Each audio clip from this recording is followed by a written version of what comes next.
gens qui sont à l'écoute. Là, Max, il me disait qu'il y avait à peu près 100 000 personnes qui nous suivaient là, sur le webinaire aujourd'hui. Là.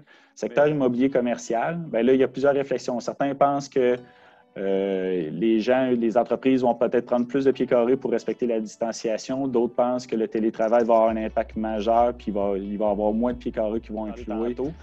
Les types de transferts, là, on les réinventera pas. Le seul qui n'est pas là-dedans ici, là, c'est un acquéreur stratégique, que je vous dirais. Puis là, c'est quand il y a des acquéreurs stratégiques, bien, souvent, là, le pourquoi la valeur de l'entreprise va augmenter pour un acheteur stratégique, bien, souvent, il y a déjà l'infrastructure administrative en place, fait qu'il n'y a pas nécessairement besoin d'autant d'employés.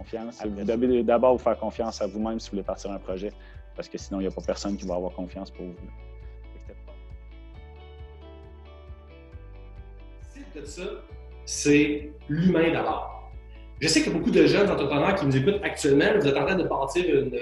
Vous ne le savez pas, là, mais vous ne faites pas juste bâtir une entreprise, vous êtes en train de bâtir une communauté. Vous êtes en train de bâtir une équipe. Vous êtes en train de bâtir une culture. Dans ton travail, est-ce que ça a un impact, ce que je fais? Je reviens au mot impact. Là. Est-ce que ça l'a? Est-ce que j'ai une cause ou j'ai juste une case? Il y a des choses qui reviennent, qui sont bonnes à avoir, à entretenir. T'sais. La seule affaire, on dirait que dans des classiques qu'on a qui est entretenu et qui revient, c'est le fameux party de Noël, où il n'y a pas, des fois, là, dans les grosses entreprises, en tout cas, j'en entends parler, les gens n'ont pas tant de fun que ça.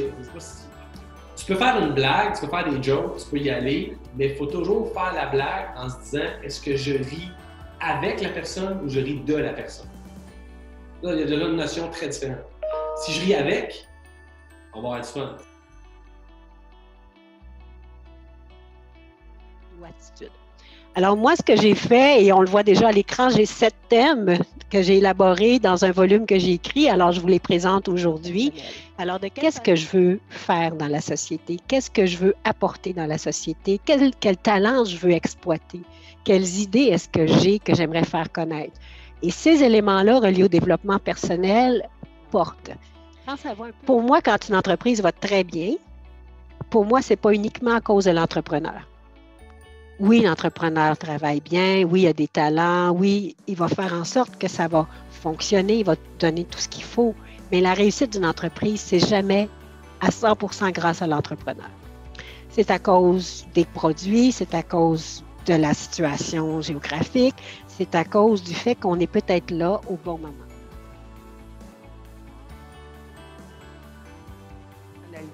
La méthode arc-en-ciel, dans le fond, nous propose 4 types de comportements dominants que nous avons qui sont redivisés par la suite avec des styles de personnalité. Je pars de chez nous, mettons, moi, je vais à Montréal. Moi, je suis stressée quand je vais à Montréal. Je dis, là, je reste à week-end. Faut que je me rende à Montréal, c'est pas loin, j'ai 100 km à faire. Mais je sais alors, le ciné. Alors, quand tu comprends, tu dis, qu'est-ce qui se passe? Pourquoi je suis stressée? C'est-tu que je suis une perte de contrôle? J'ai l'impression que je suis en train de perdre le contrôle. C'est imprévisible, je l'avais pas vu venir. C'est nouveau, OK, c'est nouveau, et sinon, c'est mon ego. Alors, le stress, la méthode arc-en-ciel, voici ce que j'ai dessiné pour vous. Est-ce que ça va? Il faut sortir du cadre. Faire les choses autrement si on veut des résultats différents.